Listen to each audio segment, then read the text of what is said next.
আমরা এই গানটার ইনসাইডার আপডেট দেবো। এই গানটার অ্যাকচুয়ালি ইনসাইডার আপডেট কিছু না, তোমাদের কাছেও এই গানটা রয়েছে। ঝিলমিল লাগেরে, ইয়েস, ঝিলমিল লাগেরে দেব ইদিকার গান, যেটা অলরেডি একদম ভাইরাল হয়ে গিয়েছে, যাকে বলা চলে যে এইটুকু টিজার আসার দরুনই কিন্তু ভাইরাল হয়ে গিয়েছে। আর এই লুকসটাতে কী লাগছে ইদিকাকে, কী লাগছে দেবদাকে, দুর্দান্ত লাগছে, দুর্দান্ত লাগছে। এবার দেখো এখানে পরিষ্কারভাবে যেটা আমরা জানতাম সেটা তো আমরা জানতাম, আর যেটা আমরা জানতাম না সেটা তো আমরা ক্লিয়ার করে দিচ্ছি। অনেকেই একটা কথা বলছেন, আমার এইটা নিয়ে আলাদা করে একটা ভিডিও তৈরি করার কথা ছিল, কিন্তু আমি পারিনি সেই সময় ভিডিও তৈরি করতে। এখন টিজারটা এসে গিয়েছে, আমি সেটা নিয়েও বলে দিচ্ছি এই ভিডিওর ভিতরে। প্রথমত বলি মিউজিক ডিরেক্টর নীলায়ন চ্যাটার্জি। তা আমি এই প্রসঙ্গে একটা কথা বলি, নীলায়ন দা নাকি কমার্শিয়াল গান বানাতে পারেন না, ইত্যাদি ইত্যাদি ইত্যাদি। ভাই ইতিমধ্যে যে কটা গান আমরা বাংলায় শুনেছি, সব থেকে সুন্দর ক্যাচি টিউন, ক্যাচি সুর, শুনতে যদি সব থেকে ভালো লাগে, মানে আমার না ফার্স্ট ইমপ্রেশন হায়রে বিয়েতেও এত ভালো ছিল না। মানে হায়রে বিয়ে শুনেও আমার মনে হয় যে ওহো হো কী বানিয়ে দিয়েছে, এটা আমার মনে হয়নি প্রথম দিকে। তারপরে যখন মাল্টিপল টাইমস শুনেছি তখন আমার কাছে ওটা আমার প্লেলিস্টে ঢুকে গেছে। ইয়েস, আমার প্লেলিস্টে আছে স্পটিফাইতে। তো ব্যাপারটা হচ্ছে যে এই গানটার ক্ষেত্রে প্রথম শুনেই ভাল লেগে গেছে, মানে প্রথম শ্যুটটাই ভালো। তো নীলায়ন চ্যাটার্জি নিজেকে প্রমাণ করে গিয়েছেন। আমি নীলদাকে সত্যি বলছি, লাভ ইউ নীলদা, চুমু তোমাকে একটা আলাদা করে। কারণ কেন বলো তো বস, এই মানুষটাকে সবসময় শুনতে হচ্ছে যে এই মানুষটা আরবান মিউজিক ডিরেক্টর, এই মানুষটা হয়তো কমার্শিয়াল গান খুব একটা বানাতে পারে না। কিশোরীও তার হাত দিয়ে যেহেতু ডেলিভার হয়নি, তাই অনেকে বলেন নানান কথা। কিন্তু আজকে ঝিলমিল লাগিয়ে দিয়ে সে প্রমাণ করে দিয়েছে। সে আমাকে একটা কথা বলেছিল যে আমাকে সুযোগ দাও, আমি বানিয়ে দেখিয়ে দেবো। তো সুযোগ দিয়েছে আজকে নীলদাকে আবার একটা কমার্শিয়াল গান বানানোর। নীলদা ফাটিয়ে দিয়েছে ভাই, জাস্ট টিজার দেখে আমি বলবো নীলদা ফাটিয়ে দিয়েছে। এটা প্রথম ভাই, নীলদা দুর্দান্ত। মানে যারা নীলায়ন চ্যাটার্জিকে ভাবতো যে নীলায়ন চ্যাটার্জি শুধুই আরবান ফিল্ম মেকার বা আরবান মিউজিক ডিরেক্টর, সে হয়তো ইয়েটা মানে কমার্শিয়াল অ্যাপ্রোচটা খুব একটা ভালো বোঝে না, তার কমার্শিয়াল অ্যাপ্রোচের গান খুব একটা এনে, এবার সে কিন্তু তাদের মুখে ঝামা ঘষে দিয়েছে রীতিমতো। সে কিন্তু পরিষ্কারভাবে দেখিয়ে দিয়েছে যে কমার্শিয়াল অ্যাপ্রোচের গান কাকে বানাতে বলে চল। তো এইটা আমার খুব ভালো লেগেছে। এবং যারা বলছিল যে হ্যাঁ নীলায়ন চ্যাটার্জির গান কী হবে না হবে, কী চল কমার্শিয়ালের ভাব এসছে, আসলে আমি না এই মানুষগুলোকে নিয়ে লড়াই করেছি একসময়। মানে দেবদাকে নিয়েও লড়াই করেছি, তখন বলেছে লোকেরা উড়াগাত কী আর এমন কমার্শিয়াল ছবি হবে, ওটা সেই প্যানিং হ্যানিংয়ানের ছবি হবে। বা হয়তো অনেকে বলেছে যে সেই ব্রিটিশ বিরোধী ব্যাপার স্যাপার খুব মানে সারফেস লেভেলে থাকবে, ওটা ওই মাস লেভেলে যাবে না, ওই যে এক্সট্রিম মাস ওইটা লেভেলে যাবে না। তো সেটাও দেবদা প্রমাণ করে দিয়েছে যে হ্যাঁ সত্যি খাতনের বাপ নিয়ে আসছি আমরা। এবং যদি আমি নীলদার কথা বলি, নীলদাকে নিয়েও একসময় বলেছি যে নীলদা যা বানায় আমরা নীলদাকে প্রপার সম্মানই হয়তো দিতে পারছি না, কিন্তু দেখো আজকে নীলদা ফাটিয়ে দিয়েছে। তো এইটা একটা গেল। এবার তোমাদেরকে কিছু জিনিস বলি। এটার লিরিক্স লিখেছে প্রসেন কিন্তু আমাদের এই কমার্শিয়াল বাংলার কমার্শিয়াল গানের যত হিট গান রয়েছে প্রসেনই কিন্তু লিরিক্স লেখে। তো প্রসেন লিরিক্স লিখেছে যখন, সেই লিরিক্সের ওপরে আমাদের একটা ভরসা রয়েছে। আমরা তো এখন শুধুই হুক লাইনটা শুনতে পাচ্ছি, ঝিলমিল ঝিলমিল লাগে রে, ঝিলমিল ঝিলমিল লাগে রে, এইটুকুই শুনতে পাচ্ছি শুধু। আচ্ছা, সিঙ্গার ঈশান মিত্র এবং সুচিস্মিতা চক্রবর্তী, এইটাকে নিয়ে আমার একটা কথা বলার আছে। অনেকের অনেক রকম মন্তব্য।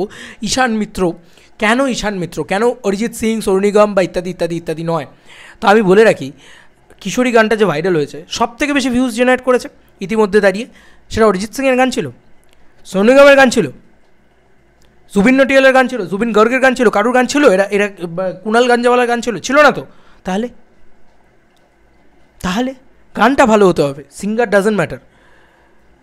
এটা আমি এত বড় কথাটা বললাম কেন বলছি, কারণ গানটা ভালো হতে হবে, গানের যে অ্যারেঞ্জমেন্ট সেটা ভালো হতে হবে এবং সিঙ্গারকে জান দিয়ে গানটা গাইতে হবে, দ্যাটস ইট। অরিজিৎ সিংয়ের ডেট পাওয়া সম্ভব না।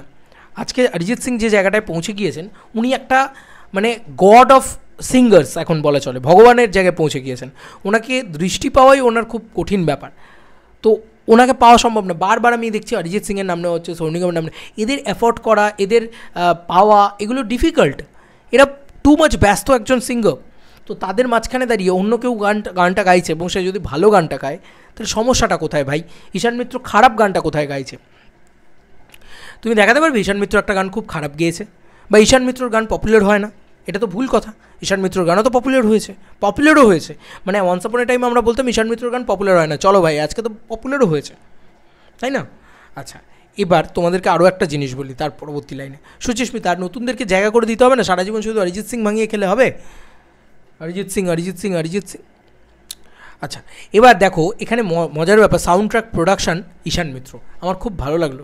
মানে ঈশান মিত্র অ্যাকচুয়ালি র্যাপোটা খুব ভালো নীলদার সাথে, তো ওই ব্যাপারটা তো কোথাও গিয়ে দারুণভাবে ওয়ার্ক করেছে। String programming and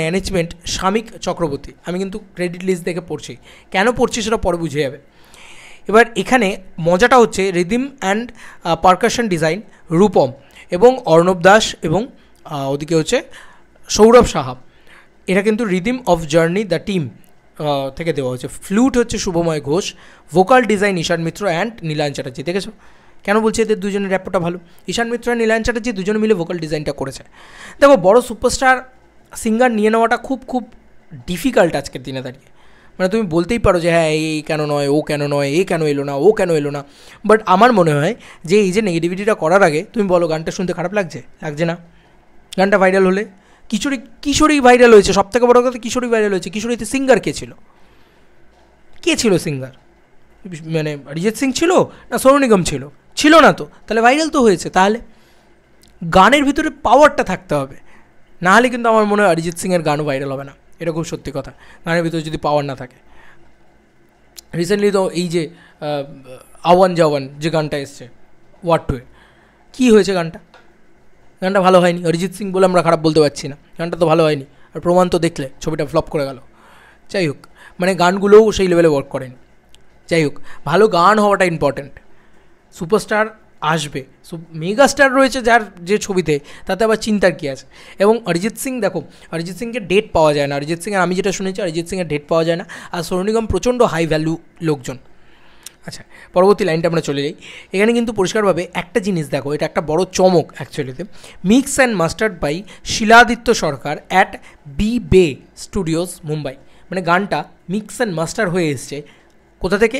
B Bay Studios Mumbai থেকে গানটা মিক্স অ্যান্ড মাস্টার হয়ে এসছে। তো যা যা সমালোচনা ছিল সেগুলোর মুখে তো ঝামা ঘষেছেই, যে নীলায়ন চ্যাটার্জি কমার্শিয়াল গান বানাতে পারে না, দেখিয়ে দিয়েছে ঝিলমিল লাগেরে বানিয়ে।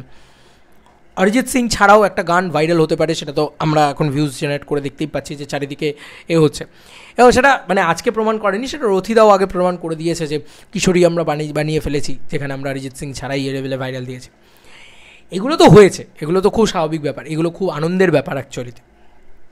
কিন্তু দেখো সবথেকে মজার ব্যাপার কি জানো? সবথেকে মজার ব্যাপার হচ্ছে এটা বি বে মুম্বাই থেকে মিক্স অ্যান্ড মাস্টার হয়ে এসছে। এর যে গানটা যে খুলছে সেটা তুমি মানে ঝিলমিল লাগে এই গানটার এইটুকু ধুন শুনতে পাচ্ছ তো? ওই ধুনটুকু তুমি আমার মনে হয় যে তুমি শুধু একবার কানে একটা ভালো হেডফোন দিয়ে শোনো, তুমি দেখবে সারাউন্ড হচ্ছে পুরো সাউন্ডটা, এত মিষ্টি লাগছে, মানে তোমার মনে হবে যে সাউন্ড নিয়ে খেলেছে রীতিমতো। তো এই জায়গাটা হয়েছে এবং মিক্সার মাস্টার প্রচণ্ড ভালো হয়েছে এবং বম্বে থেকে হয়ে এসছে, এটা মুম্বাই থেকে। দেবদা বলে না যে আমার ম্যাক্সিমাম কাজ এখন মুম্বাইতে হচ্ছে, তো বাংলা ছবির কাজকে মুম্বাইতে নিয়ে গিয়ে করছে। এটাকে বলে হচ্ছে যে আমার মানে হ্যাঁ মানুষটার ভিডিওগ্রাফির পিছনে খরচা করেছে, অডিওতে খরচা করেছে। কীভাবে করেছে, কেন করেছে? কারণ জানে যে দেবদা মানেই টাকা উঠে আসবে। তো এই হচ্ছে ব্যাপার। দেবদাকে নিয়েও চরম একটা নেগেটিভিটি ছিল যে দেবদা এই ছবিটা তো কমার্শিয়াল ছবি বানাচ্ছে না, এই ছবিটা তো মাস ছবি বানাচ্ছে না। এতদিনে হয়তো সবার কাছে প্রমাণ হয়ে গিয়েছে যে রঘু ডাকাত কত বড় মাস সিনেমা। লড়াইটা আমাকে করতে হয়েছিল সেই সময়। হ্যাঁ, রঘু ডাকাত ওই লেভেলে তো মাস সিনেমা না, রঘু ডাকাত আর কি, খাদান টু নিয়ে এক্সাইটেড, এটা অনেকেই বলেছিল। কিন্তু এখন লোকে বুঝতে পারছে যে ভাই ইট ইজ হিউজ মাস, মামা মাস। তো যাই হোক, মাস অ্যাকশন সবাই দেখতে পছন্দ করে। আমরা প্রত্যেকে এন্টারটেনমেন্ট দেখতে পছন্দ করি। আমরা প্রত্যেকে ওই বলে না যে ওই সিটি মার, হুইসেল মার, সেলিব্রেশন, এগুলো আমরা সবাই পছন্দ করি। কিন্তু সেরকম ছবিও তো আসতে হবে। তো আজকে খাদান যখন এসছে, বাপ এসে যে দিয়ে নীলদা দেখিয়ে দিয়েছে, আজকে ঝিলমিল লাগেটে দিয়ে নীলদা দেখিয়ে দিয়েছে। লাভ ইউ নীলদা, ফাটিয়ে দিয়েছো কস। আমি টিজার শুনে বলে দিলাম ফাটিয়ে দিয়েছো। আমার যদি খারাপ লাগে তুমি অনেস্টলি বলি, দেখো আমার হাইরে অতটা ভালো লাগেনি প্রথম দিকে, আমি বলেছি। তারপরে নীলদার সাথে যখন বসেছি আমি বললাম না বস, আমি 8-10 বার গানটা শুনেছি, আমার ভালো লেগেছে গানটা। তারপরে আমার কি আস্তে আস্তে ভালো লেগেছে। অনিরুদ্ধের গানের ক্ষেত্রে এটা হয়, অনিরুদ্ধের জওয়ানের প্রত্যেকটা গানকে আমি খারাপ বলেছি, পরে আমি ওটা রেগুলার চালিয়ে শুনেছি। তো এটা কিছু মানুষের গানের ক্ষেত্রে হয় এরকম জিনিসপত্র। কিন্তু আমি অনেস্টলি বলছি ঝিলমিল লাগেরে শুনেই ভালো লাগছে প্রথম মানে ইয়েটাতে। এবং কমেন্ট সেকশানে আমি একটা নেগেটিভ কমেন্ট পেলাম না যে না গানটা ঠিক ওরকম লাগছে না, ঠিক মজা লাগছে না, বা কোনো নেগেটিভ নেই।